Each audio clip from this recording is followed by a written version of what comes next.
Salut tout le monde, ici Oli, bienvenue au Geek News. Je explique rapidement en quoi consiste cette vidéo.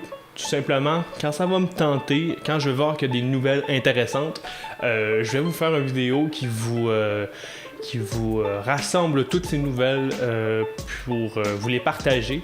Évidemment, c'est des nouvelles que moi j'apprécie. Je fais ça pour le plaisir. Si vous avez des nouvelles qui vous ont intéressé, que je vous ai pas parlé au courant de la semaine ou au courant du mois, parce qu'en fait, je vais le faire pas mal quand je veux, quand j'ai de l'information aussi intéressante à vous partager.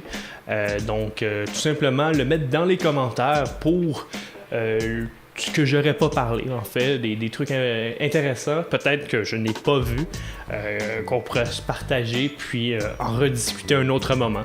Cette semaine, on a appris qu'enfin c'était officiel, Assassin's Creed va revenir d'ici 2018. On va probablement en apprendre plus au E3 2017 qui se passe en juin. On a appris aussi que Far Cry va revenir avec un Far Cry 5 et que The Crew 2 risque de sortir aussi. Nous avons une image comme celle-ci de Assassin's Creed. Moi personnellement, je suis un fan d'Assassin's Creed. Les derniers m'ont déçu un petit peu et j'ai vraiment hâte de voir ce que ça va donner. L'image elle semble sublime. Je m'attends beaucoup de ce jeu-là. Ils ont eu du temps pour le travailler. J'ai vraiment hâte de voir ce que ça va donner. Pour les fans de Lord of the Rings, on attend évidemment Middle-earth, Shadow of War. Une nouvelle bande-annonce est sortie tout récemment. On y découvre vraiment un monde ouvert, beaucoup plus développé en fait que le premier opus, qui ont amélioré ce qu'on pouvait faire dans le monde ouvert, ce qu'on y retrouve, la diversité de ce monde-là. On va retrouver des endroits comme Gorgoroth ou Nurn, qui dans le fond sont des parties du Mordor. Et le seigneur de la lumière, comme il l'appelle, va devoir défendre ces terres-là contre Sauron.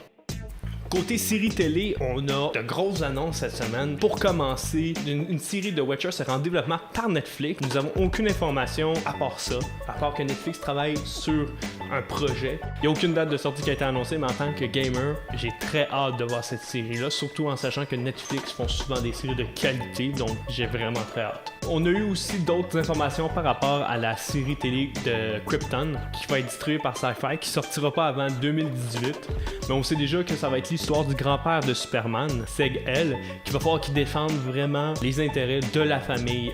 De plus, une surprise que moi je m'attendais pas, peut-être que vous le saviez déjà pour certains d'entre vous, il va y avoir une série télé faite par Fox qui va porter sur l'univers de X-Men. Ça va vraiment être une histoire qui va être reliée avec les films. On va même retrouver Blink qui est déjà apparu dans The Day of the Future Past. D'ailleurs, deux des producteurs, désolé pour la prononciation, Lauren Schuller et Simon Kinberg ont déjà travaillé sur certains films de X-Men, dont The Day of the Future Past. Donc l'émission va vraiment tourner autour de l'univers des films. Puis on retrouve exactement la même actrice en fait pour Blink. En fait, l'histoire rapidement de la série télé, ça va être une famille une famille de banlieue qui va se retrouver devant un problème en fait, qui va être le fait que leurs deux enfants, vont se retrouver avec des pouvoirs. Ils vont apprendre tout simplement qu'ils sont des mutants. Par la suite, ils vont devoir fuir un gouvernement hostile, enfin un gouvernement américain qui va vouloir sûrement politiser pour eux ou comme arme. Ils vont finalement retrouver un groupe de mutants et se défendre. Une nouvelle série de CW qui va être de Black Lightning, qui est dans le fond un super-héros de l'univers de DC Comics. Donc c'est qui de CW aussi? C'est tous ceux qui font Supergirl, The Flash, Legend of Tomorrow et Arrow. De bonnes séries. Moi j'aime vraiment beaucoup The Flash. Mais en regardant l'annonce, j'ai eu l'impression qu'ils ont mis énormément de budget. Peut-être plus aussi que les 4 autres séries.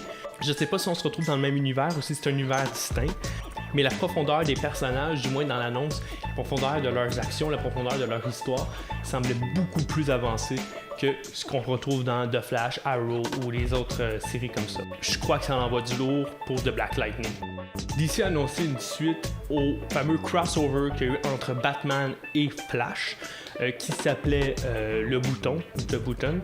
En fait, elle est prévue pour sortir en novembre 2017. Tout ce qu'on sait pour le moment, c'est que c'est une suite directe, qu'on va voir Dr. Manhattan de Watchmen, puis qui risque de tourner autour de Doomsday, parce que le titre, c'est Doomsday Clock. C'est les seules nouvelles qu'on a pour l'instant. Je suis très excité à savoir la suite, j'ai beaucoup aimé les 4 premiers. On va voir ce qu'ils vont pouvoir nous offrir. Tout ce qu'on sait, c'est qu'il va y avoir une grande annonce, un grand événement qui devrait changer l'ensemble de l'univers de DC Comics. Selon certaines rumeurs, Intel serait en train de développer un tout nouveau processeur qui aurait comme nom le i9, donc une suite logique au i7 qui serait plus puissant, évidemment pour compétitionner avec le Ryzen 7 de AMD.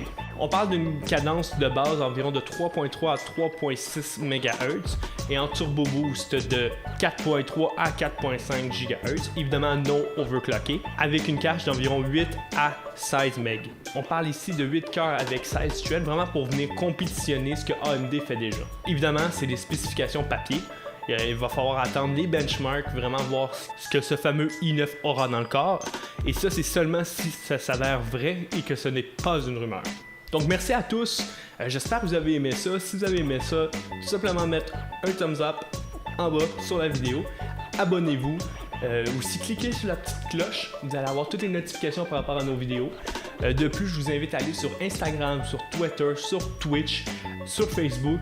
On va vraiment essayer de vous donner le plus d'informations possible sur le monde geek. Il y a plusieurs événements qui s'en viennent avec James.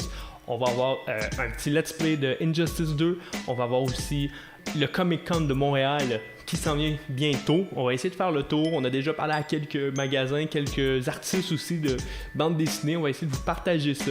James vous prépare aussi d'autres vlogs. Et moi de mon côté, je vous prépare quelques autres vidéos par rapport à Wonder Woman qui sort bientôt. Sur ce, ciao! Je vous aime. Soyez geeks!